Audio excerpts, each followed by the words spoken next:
Paul said, I'm not an anthropologist or an ethnographer. I'm kind of trained as a landscape architect, so it's nice to be able to have a external audience of people working on energy research in different disciplines. And I'm just going to take you through my PhD project, which I'm about halfway through. Yeah. So we know that historically energy has been a major driver of landscape transformation in the UK and the world, and that this spatial change also strongly influences society and culture. Scotland's got ambitious renewable energy targets that include 20 gigawatts of onshore wind by 2030, which is 5 years away. So that would double current capacity in 5 years. But the renewable energy capacity that it already generates places it second in the world on a per capita basis at 6,166 kilowatts hour per person. And there's also another 50 gigawatts of additional renewable energy projects in the planning pipeline. And that reflects the Scottish Government policy that a just transition is to be achieved by using a surplus of renewable energy generation to directly replace the revenue that would be lost from the current oil and gas extraction. So if that 50 gigawatts was to be delivered relative to today's figures, it would place Scotland's per capita output as the highest in the world and almost double that of the current number one, which is Iceland. So this is a heat map of onshore wind energy planning activity. It's produced by the Department for Energy Security and Net Zero. So it shows that paradoxically, it's in the predominantly rural and deprived Scottish communities and local authorities like Dumfries and Galloway that are producing disproportionately high amounts of renewable energy and subject to the most planning activity. While also, being some of the poorest and most unequal in Scotland. And we really see that when we, you can look at the map of Scottish Index of Multiple Deprivation, which measures, a lot of different factors to kind of give an indication of poverty. We can also look at that overlaid with the heat map, and you see that really it closely follows some of the most impoverished areas in Scotland. And then also, you can look at the fuel poverty by local authority, which also kind of mirrors renewable energy planning activity and development. And things like, even the dynamics of Scotland's land ownership, which obviously is grounded in kind of historical factors. So it tends to be in areas with larger landowners, poorer areas. And this is related to really, if renewable energy is an economic blessing for an energy-rich Scotland, which since 2007 has often been described as the Saudi Arabia of renewable energy, then why aren't these areas hosting the infrastructure and having their landscapes and society transformed by it, sharing in the economic and social benefits of it? So Dumfries and Galloway produces the third highest onshore wind energy per capita in Scotland, and it's 5 times the total Scottish average and over 100 times that of England for onshore wind. And we can see that Scotland generally is well on its way to decarbonising its energy system, close to the majority of the UK's wind energy infrastructure and its energy-dense landscapes, as the kilowatt per kilometre squared figures show. So if it isn't already seeing meaningful economic and social benefits from this development, and it's already hosting this infrastructure in a meaningful way, where else in Scotland would?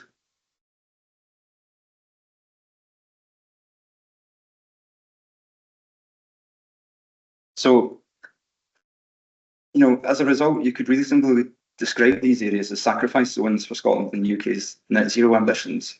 And sacrifice zones are areas that have been given over to extractive industries to meet the needs of consumers that live elsewhere, with already disenfranchised communities left to live amongst the negative environmental impacts of development, while profits and benefits are taken elsewhere.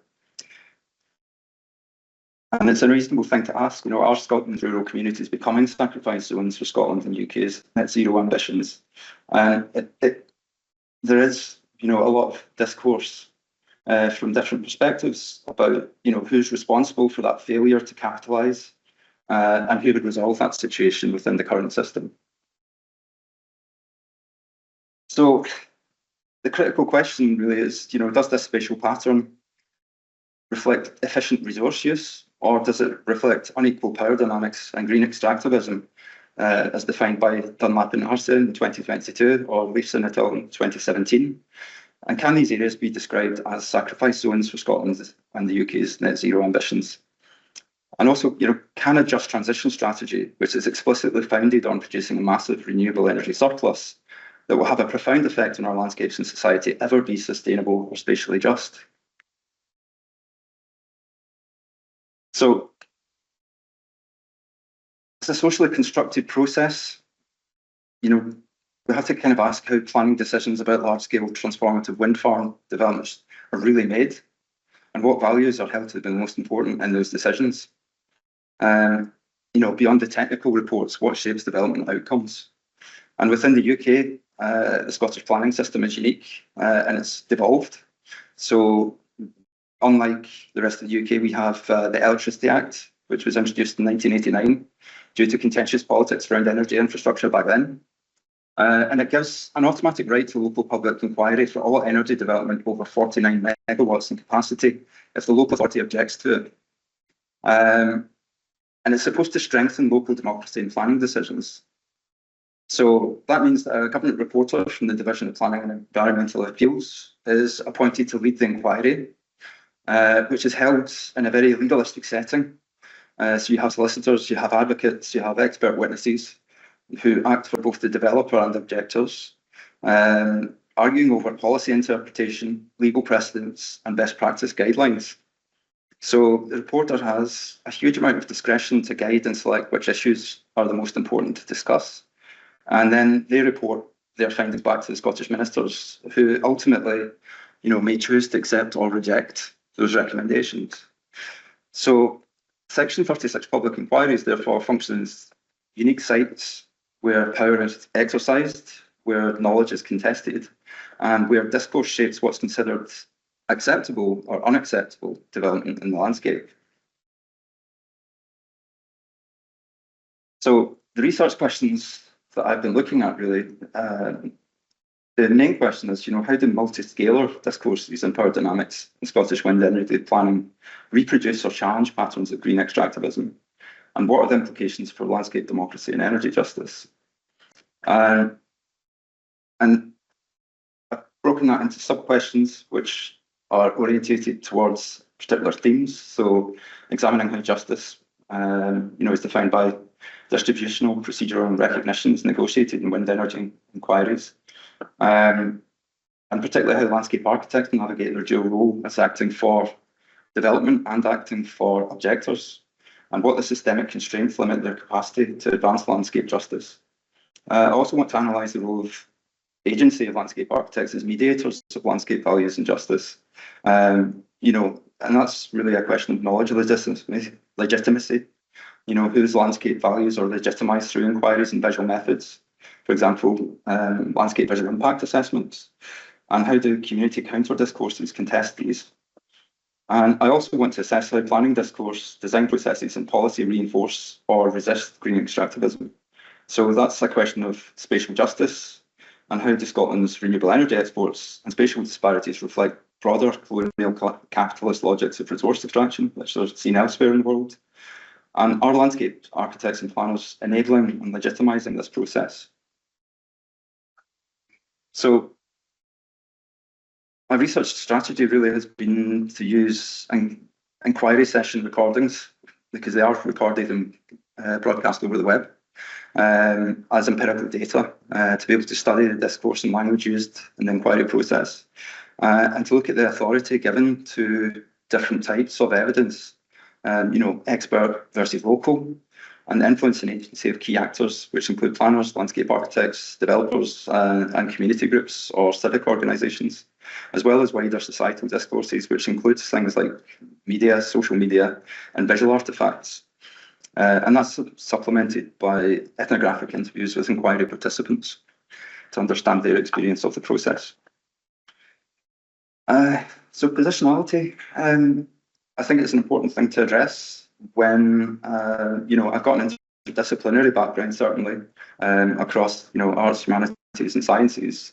But I have also worked as a landscape architect, which gives you an insider view on practice and technical assessment methods on particular professional cultures. But I also kind of want to act as a critical social scientist to be able to interpret, to evaluate, and to suggest improvements. And that requires an outsider view as well, which you can obtain through frameworks like political ecology and energy justice. And I think hopefully that enables unique insight into technical processes, policy gaps, and lived experiences of landscape and justice, and the realities of the planning and development system as they function. So it requires critical reflexivity, but there's potential benefits. And really, I'm motivated by the issue of fairness. What is a just transition in a real sense, and not just a green one? So, some background: landscapes represented at different scales of policy in Europe, the UK, and in Scotland. A major kind of initiative was the European Landscape Convention, which was kind of produced in 2000. And it's an example of a soft law treaty developed by an organisation called the Council of Europe, which was established after World War II with the aim of promoting and strengthening democracy in Europe. So the ELC was conceived to give people more power over their areas and to encourage grassroots democratic participation. And it was ratified by the UK in 2006 and strongly influenced Scottish Government policy towards a more inclusive approach to landscape management that doesn't just approach it as a visual scenic resource, as previous kind of traditional planning policies have. And that influence is evident in a shift in rhetoric that emphasises all landscape types and the inclusion of all stakeholders. It encourages public participation in grassroots democratic processes, such as consultations, and within development practices, as opposed to kind of expert-led top-down forms of governance. So the land use strategy for Scotland, which was published in 2011, is considered a key way that the Scottish Government aimed to meet the objectives of the ELC. And the ELC really is significant because it defines landscape as being perceived by people. So it recognises it's a socially constructed phenomenon, and that it's shaped by culture, identity, and experience. And again, that kind of wording isn't used exactly in the land use strategy, but it is mirrored. So landscape change should be managed positively, sympathetically, considering the implications of change at a scale appropriate to the landscape in question, given that all Scotland's landscapes are important to our sense of identity and to our individual and social well-being. So, in the context of intensive renewable energy development, that's become an increasingly contested terrain. What you have now is a kind of a tension between policy versus place versus people. And this is something which is changing all the time. Since I started my PhD, policy has changed dramatically, both for energy policy and for planning. So the new National Planning Framework, which was introduced in 2023, really strengthens government kind of case for renewable development. And it explicitly says that it's going to facilitate all forms of the renewable development, onshore and offshore, and that they will be supported. And on wind farms, there's a kind of get-out clause in the sense that what they're saying is that significant landscape and visual impacts. And notice that they kind of include both those terms of landscape and visual impacts are to be expected. And where impacts are localised and appropriate design mitigation has been applied, they'll generally be considered to be acceptable. And this relates quite strongly to Bastrommetal and what they describe as the efficiency justice paradox of scales of energy governance, in the sense that, if you have more local energy governance, then it's more democratic, it's more fair, it's more just. But if you have a kind of stronger national dimension, then you start to lose that democratic fairness. So we've also had the declaration of climate emergency, and the need to decarbonise has really come to the forefront of that discussion. And with the new national planning framework, prioritising 20 gigawatts of onshore wind it designates renewable energy as nationally significant developments. And that again kind of gives them an enhanced status within the development process and within planning policy. And it's also important to notice that energy policy is reserved to the UK Parliament, but planning policy isn't. So in addition to the Scottish Government strengthening their control over renewable energy development and planning, the UK Government is also seeking to ensure that there are fewer administrative obstacles to their own energy strategies. So more recently, it was last November, the UK Parliament, so we get a new Labour government, and they proposed streamlining the planning process in Scotland by removal of the Electricity Act.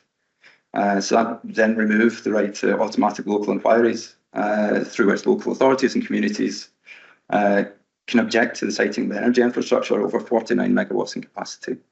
So the rationale is that inquiries like that delay development and deter investors from applying to develop energy infrastructure due to the cost and uncertainty. But that's in a context where Scotland's got a consent rate of over 70%. So the absolute majority of, wind farm planning applications are actually approved, and the inquiries typically take 12 to 24 months. So a reasonable length of time. And in England, there's been a moratorium on onshore wind for about a decade, and inquiries there have taken up to 4 years. So the Scottish Government's moved ahead with consultation on this on November, which shows that they're kind of supportive of also removing the Electricity Act or reforming it. And this centralised policy context presents clear issues by overriding, what's already an imperfect and unequal form of local democracy, which again links to Bastrom, and this kind of paradoxical relationship between energy efficiency and justice, with more efficient centralised development policy. So I realise that for a lot of people, landscape architects and landscape architecture is kind of an invisible part of the development process and the planning process in general. So to kind of summarise that, landscape architects can be argued to act as crucial kind of middle actors in planning. So they translate policy and technical knowledge relating to the landscape and landscape governance into spatial designs and assessments for energy projects, and they mediate diverse stakeholder interests and landscape values. And a recent systematic review by Enstrank et al. In 2023 found that they share many of the same thematic concerns as energy acceptance scholars, but there's been no or little research done on the role of landscape architects or the design process for energy acceptance. So it kind of shows that there's a gap in literature and there's a blind spot where energy acceptance social science is happening. And this is kind of believed by Enstrank et al. To be because social sciences focus more on the before or after state of development. So it's a kind of temporal question where, landscape architects and planning is involved at the moment of delivery of infrastructure, and that in itself is quite a unique perspective to have. So the key tasks of landscape architecture can relate to site selection, integrating design with human and ecological factors, legally required landscape and visual impact assessments, which are part of environmental impact assessments, and production of technical maps and visualizations, which also form a core part of planning evidence. And, they can influence how landscape impacts are defined, how they're assessed, and how they're presented in planning inquiries as expert witnesses that act for both the developer and the objecting local authority. So you kind of have this situation where it's like playing devil's advocate for each position. And the design and siting of infrastructure in particular is recognised as an important factor for social acceptance, and that is contingent on environmental concerns from the public. So in terms of being a middle actor, they operate between policy mandates, which includes the National Planning Framework, environmental impact assessment kind of methodologies and regulations, and also things like landscape character assessments, which were also introduced following the European Landscape Convention as a kind of way of trying to assess the landscape in a non-visual way. And also consultation activities with local communities. So landscape architects will go and do things like participatory mapping or community engagement sessions for developers to try and understand their relationship to the landscape and their particular feelings about development. You can argue maybe how meaningful that is. It's been described as tokenistic even by planners and landscape architects, but it's something that they do. So, returning to my research aims to explore how landscape architects navigate their dual role and their systemic constraints that limit their capacity to advance landscape justice. There's widespread political recognition that climate change itself is not a technical problem, but an ethical one. And that's exemplified by the UN's Declaration of Ethical Principles in relation to climate change, which was published in 2017 and has been ratified and signed by over 180 governments. And it advocates for a holistic approach to the study of climate change with input from qualitative disciplines. So again, it kind of places landscape architecture as this middle actor in quite an ideal position to be able to contribute towards that. But the ethical values in landscape architecture, which are claimed to encompass multiple dimensions, including aesthetic, social, and environmental considerations, are observed as contingent on whether working in a public or private context. So, it depends who's paying them, basically. And that's something that's been observed since 1995 in a study by William Whitaker. And they've traditionally focused on aesthetics rather than ethics, believing that the designing attractive, well-functioning spaces encourages a deeper appreciation of the environment. So the profession claims to function as environmental stewards, but there's limited understanding of how landscape architects operationalise professional environmental values in practice, particularly in contentious development projects, which would include wind farm development. And it's recognised that landscape architecture professionals have traditionally avoided explicit ethical codes of practice that uphold environmental or social standards and occupy a fundamentally technocentric or pro-development and human-centred role within development. So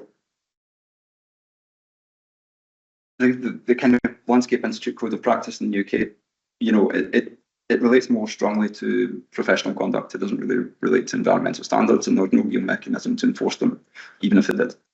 So that has clear significance to landscape architecture's dual role as an expert witness, acting for both developer and objector, as well as their personal and professional approach to justice issues, whether they relate to the environment, to society, or professional codes of practice.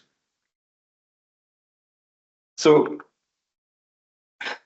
linking landscape to the justice tenets, which is produced by Jenkins et al. In 2016. In terms of distributional justice, we have to ask how landscape impacts, which includes visual, social, ecological, are distributed. So that means asking who benefits from the energy generated. And we have to recognise that power shapes that allocation. In terms of recognition justice, we're asking whose knowledge about the landscape counts. Is it technical or expert knowledge of the kind that you get in landscape visual impact assessments, or is it local and indigenous experiential knowledge? And whose values are recognised or dismissed? And in terms of procedural justice, we have to ask, do planning discourse and procedures enable genuine participation, or do they reinforce existing power imbalances and exclude certain voices? And that includes non-human ones. So an objective is to analyse the role and agency of landscape architects as mediators of landscape values and justice.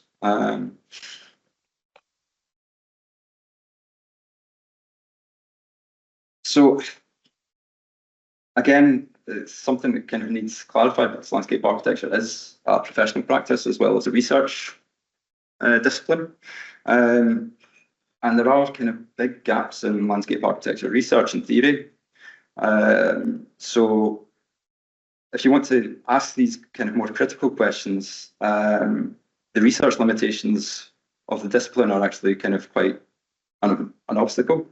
It's been critiqued for a limited focus on ethics and justice, having a weak theoretical regime, a technocratic bias, and poorly defined values. And that means that its research has traditionally struggled to address questions of power.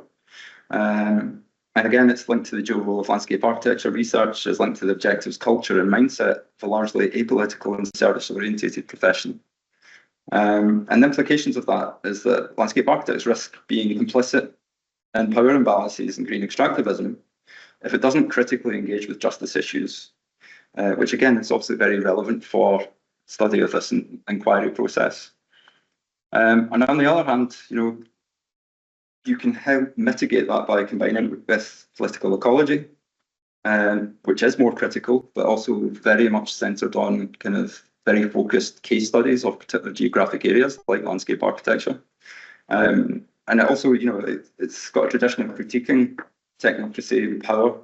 It explicitly examines hidden power dynamics and focuses on questions of justice and equality. So it connects skills and power, knowledge and discourse, and provides tools like critical discourse analysis to deconstruct it. So through political ecology lens, we can see that landscape architects are operationalising justice effectively. Landscape visual impact assessments and design choices directly influence distributional justice in terms of who sees turbines or is situated near them. It influences recognition justice in terms of whose landscape views and knowledge matters. They could be argued to be procedural gatekeepers because technical language and assessment methods can either enable or hinder meaningful public participation. The question of whether they're bridging or blocking landscape democracy or reinforcing technocratic or exclusionary planning is also a question.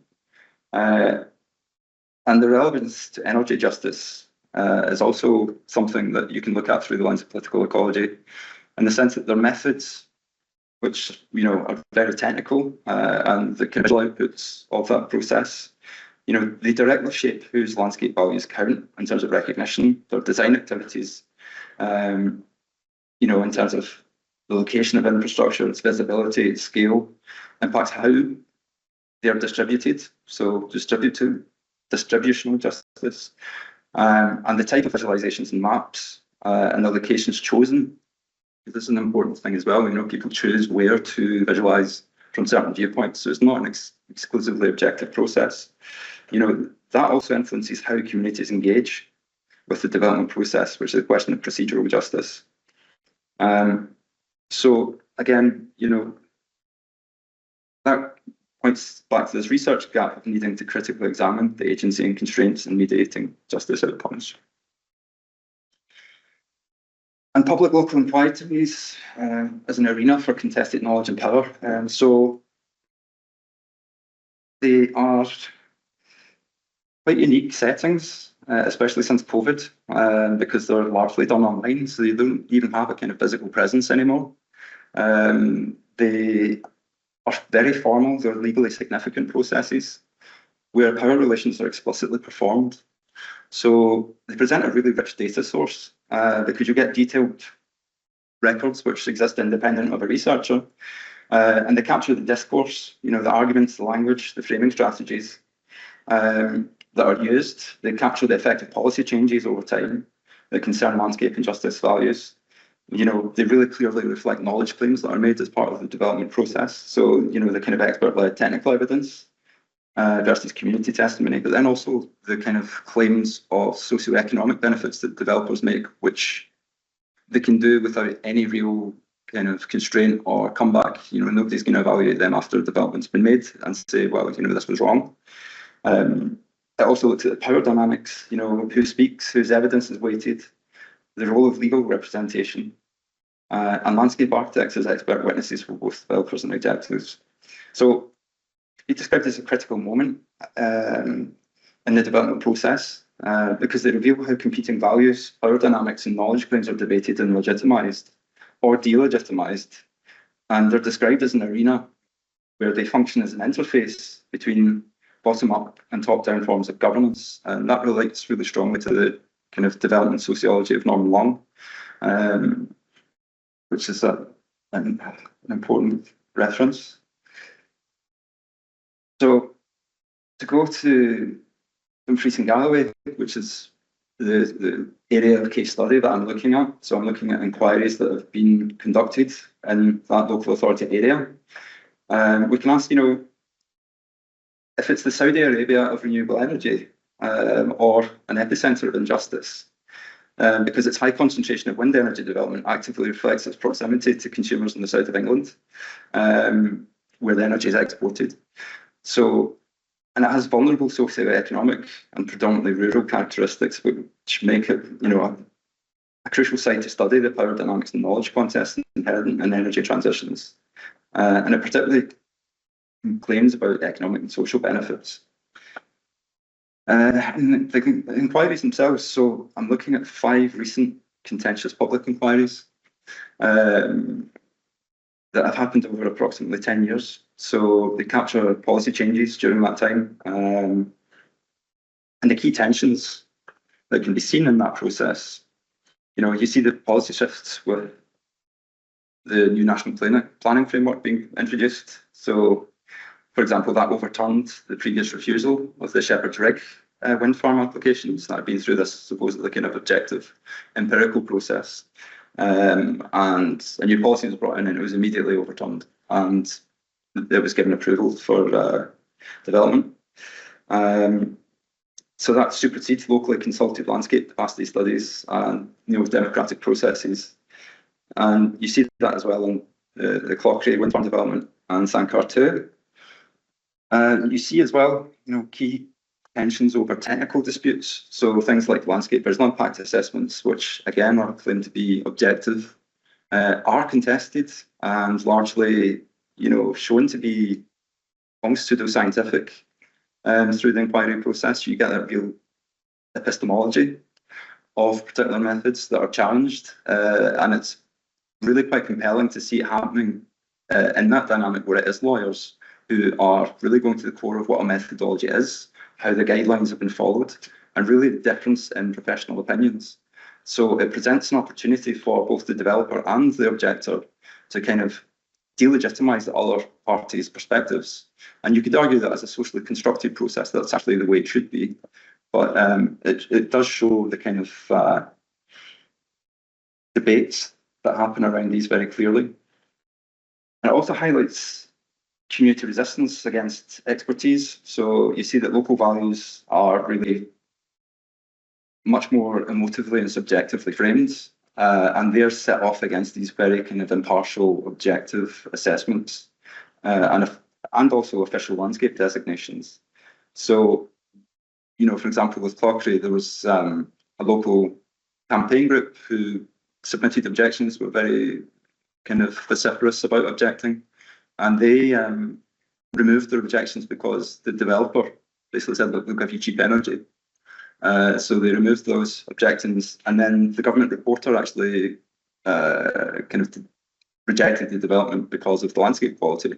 So it shows you that even in a case where the kind of development outcome is a rejection, that the values between the government or local councils can be very different from local communities, and in terms of what their ultimate values are and how they prioritise that. So, I mean, I don't want to go too much into each case, but I mean, I can give you an example with the Clockery wind farm, because it relates quite strongly to another kind of soft law designation, which is the UNESCO Biosphere Reserve. So in terms of the power of knowledge and discourse that's seen in the inquiry, there was significant debate about the weight of non-statutory ecological software law of the biosphere, which is a designation which the Scottish Government applied for. It's seen as a prestigious, good thing to have, against more statutory kind of traditional designations such as wild land or national scenic areas. And that really clearly shows, developers attempting to argue that, landscapes aren't natural. So they're in that inquiry, they equate commercial forestry plantations to wind turbines. They're saying, well, you have this commercial forestry here, so how can you say that this is a wild landscape? Whereas objectors tended to kind of hinge more on this sense of place argument. So you had a really nice dialogue where a representative of Mountaineering in Scotland really challenged the developers' kind of attempts to really point to official designations and official landscape characters by saying, kind of pointing out that it's never been consulted on with local communities or particular groups that use that landscape. So for instance, somebody that's into mountaineering, rather than being a space of wildness or sanctuary, as it was described by the landscape character assessment, they say, for them it's a place of awe, or it's a place of joy, and it's a much more kind of personal and subjective response to that landscape that's experiential. So another kind of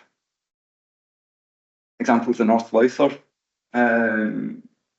renewable energy project, which really shows landowner power and contested knowledge and this kind of unequal access to the planning system and the legal system and the political system. So the North Lowther project was a joint initiative between the Buccleuch estate, who's the largest landowner in the UK, and a German company. It's a huge company called Bayware.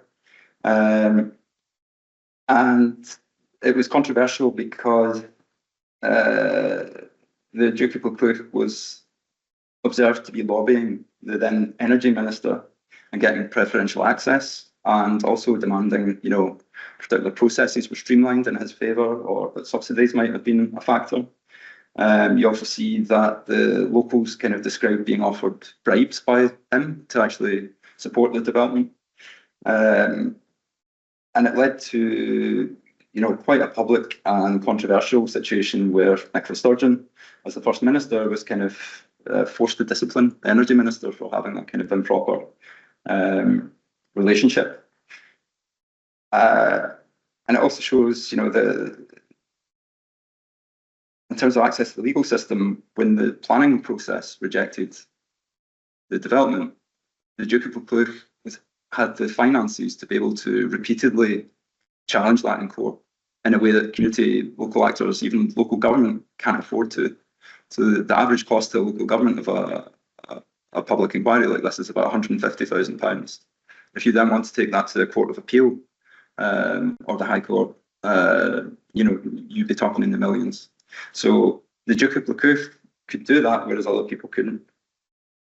So it also shows the kind of same knowledge contest that you have in terms of the defensive landscape character as being representative of emptiness, against the developer's technical framing and the debate over defining landscape knowledge and value. So again, in terms of the equality of the planning process and the effect that has on discourses, where inquiries privilege technical discourse and expert knowledge, developers and political agencies really have unequal access to the media, so they can actually kind of dictate discourse. So in this example, there's a representative of Renewable Scotland who is in the media saying, there's overwhelming positive support for renewable energy in rural areas, and kind of advocating for more wind development in rural areas, which again competes with local forms of democracy and their kind of counter narratives. And the response to that is really relegated to the letters page of a newspaper. And, it's a member of the public who points out that actually the survey that is being used to justify that statement, is flawed. And the statistics themselves, don't include rural Scottish populations. So to be able to enter into that discourse and make that argument is kind of disingenuous.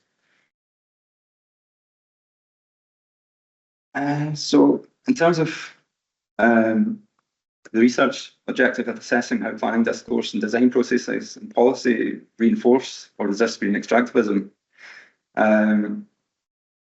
we can look at spatial inequality and concentrations of infrastructure in Dumfries and Galloway, which does reflect unequal power relations, and that resources are being extracted for external benefit.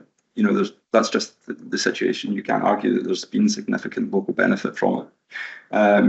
The knowledge and framing, in this kind of benefit sharing discourse, masks that limited local economic gain, and landscapes framed as a resource rather than experiential phenomena, which again relates to knowledge construction. In terms of green extractivism, the renewable transition in Scotland does risk reproducing colonial power dynamics as they've been observed elsewhere. In terms of extracting that landscape value for international actors under a green justification, and you really see that with the climate emergency and within the new national planning framework. So the impact of that is that it reinforces uneven development, and it does create what could arguably be described as sacrifice zones where local costs serve national and corporate power. So again, I'm not finished with my data collection or analysis, but the kind of initial findings of the energy justice dimensions of the landscape and the role of landscape architects as I've kind of seen them. In terms of recognition, justice, whose landscape it is, you do see technocratic dominance in terms of the methodologies and the data that's used. You do observe that, local concerns are often dismissed as subjective or NIMBYism. And you do see that, these contested meanings over defining what's acceptable as an impact and the contingency of this in national policy, the introduction of the new national planning framework and overturning previous decisions which had rejected development, reveal those power imbalances very clearly. And in terms of the distributional justice, the unequal burdens and benefits of development. So the spatial inequity, again, you can look at the energy density of the landscape in a kind of quantitative way. I don't think it's a very good way of doing it, but in terms of wind, because it is so distributed, it's quite relevant. So it does support that Dumfries and Galloway has a disproportionate amount of wind energy, and it raises the question of who the real NIMBYs are in that context, because it's not being sited close to the places that are actually using the energy. The export focus, again, being close to the border means its energy is able to flow south easier. And the local benefits are really seen as being kind of inadequate and tokenistic versus the profits that the developers are getting. And you see that really clearly in community discourses. And the irony is that Scotland's actually still very much dependent on nuclear, coal and gas electricity imports from England to be able to stabilise demand on our grid.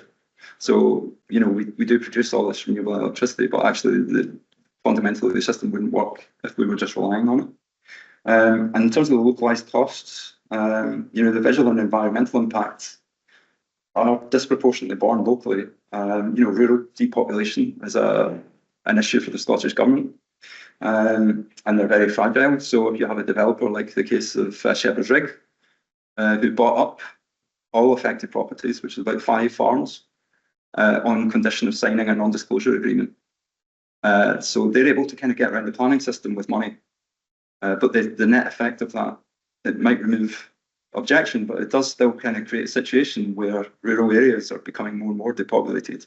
And that also influences things which affect the landscape in terms of cultural ecosystem services. What's that land going to be used for now? So procedural justice and participation, there's limited meaningful input for communities. Consultation also is something that comes quite late on in the process and is recognised as being quite tokenistic even by planners. And there's a lack of transparency about how that influences the design process for developments. There's a power asymmetry in the sense that inquiries favour resources and expertise. And again, the legal challenge is unequal because communities, I spoke to somebody who spent his life savings fighting a development next to his property, and it was successful. But now he says that every time a helicopter flies over his house, he feels anxious because he doesn't have the money to do it again. And it could be another wind energy company kind of doing a survey. So it's something that's got a very real impact on people. In terms of reduced accountability, what you see is that this act of streamlining centralises power and it limits local scrutiny in a way which exacerbates energy injustices. So the implications of that for epistemology, power and planning ethics, it's something I'm kind of interested in discussing with other people because I have kind of limited input from my own discipline on it. But I've been really interested in the way that visual discourses have been, and new technologies have been mobilised both by kind of development arguments and by communities. So you know, AI didn't exist when I started my PhD, and now you have all these kind of AI generated images, and you know, you've got the UK government deciding that we're going to be an AI superpower, which requires more energy rather than less. And again, you know, there's this kind of NIMBYism discourse which is rolled out in support of removing opposition to that.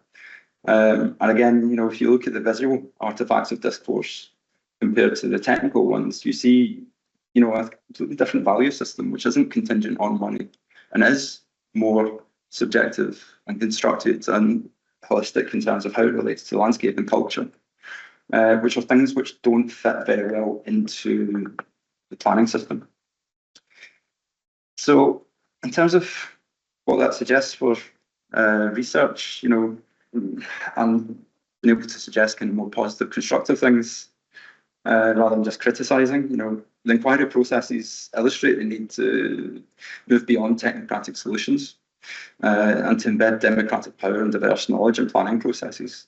And potential pathways for that are to strengthen things like the European Landscape Convention implementation, which is seen as being a failure because it does coexist with previously existing designations and laws, and to give legal weight to diverse landscape knowledge and kind of soft law approaches like you get with the UNESCO Biosphere Reserve System as a system of governance.